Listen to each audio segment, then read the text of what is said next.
I'm 32, male, just found out that my dad passed away last month and left everything to my stepbrother Kevin.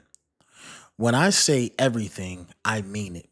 The house, the cars, the savings, even my grandmother's old jewelry that was meant for my future kids. I didn't even get a phone call when he died. I found out from a Facebook post. Growing up, my dad remarried when I was 10.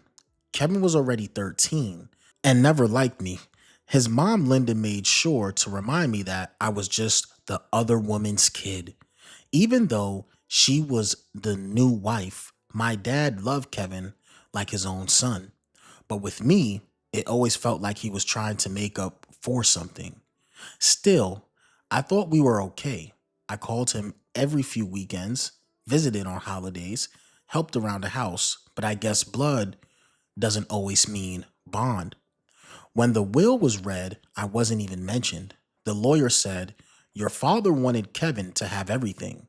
He felt Kevin was more responsible with money." That cut deep.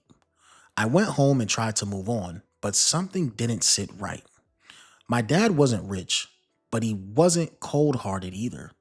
He would never cut me out completely, not unless someone got in his ear. So I started digging. I called the lawyer's office again. An assistant mentioned something odd. The will had been updated just 3 months before dad died, when he was already sick and heavily medicated. And the witness signatures both were friends of Linda's. That was my first red flag. Then I found out something even crazier. Kevin had moved into dad's house before the funeral, and the locks had already been changed. When I went to collect a few things of sentimental value, Kevin told me, "Dad didn't want you taking anything. You always been the disappointment." That's when I decided I wasn't walking away quietly. A week later, I went to dad's house with Kevin and Linda were out. I knew it was risky, but I just wanted closure. In the basement, there was a small locked file cabinet. I remember dad keeping important stuff there, so I pried it open with a screwdriver. Inside was a folder labeled "For my attorney, confidential." I opened it, and what I found changed everything. Inside were handwritten letters dating back to the early 2000s, where they were love letters, but not between dad and Linda. They were from Linda to another man. And one of them was dated just a month before Kevin was born. My heart started racing. The timeline didn't add up. Kevin might not even be dad's biological son. At the bottom of the folder, I found a sealed envelope addressed to me. Inside was a short letter. "Son, if you're reading this, I'm sorry for the pain I've caused. There are things I found out too late. You deserve better." No details, just that.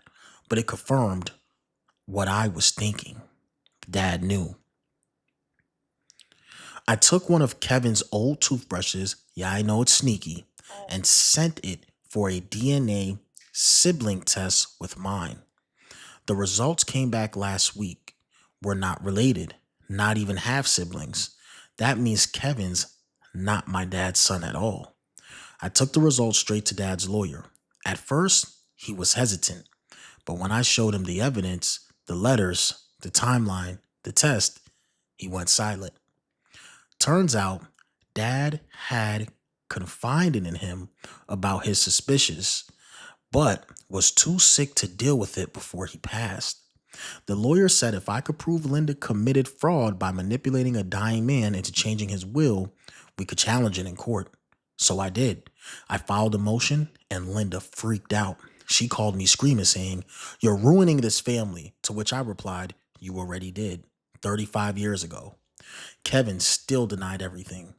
He said, "I don't care whose blood run in my veins. Dad raised me. That makes me his son." I told him, "Then act like it. A real son wouldn't steal from his father's grave." The court ruled in my favor. Turns out Linda forged dad's last signature when he was sedated. There was even medical proof. He was too weak to write at the time she claimed he did. The original will, found in the lawyer's backup files, left half the estate to me and the other half to his sons equally. Since Kevin isn't legally his son, the entire inheritance reverted to me. I didn't take pleasure in watching their faces when the judge read the decision, but I won't lie, it felt like justice. Kevin stormed out. Linda broke down crying.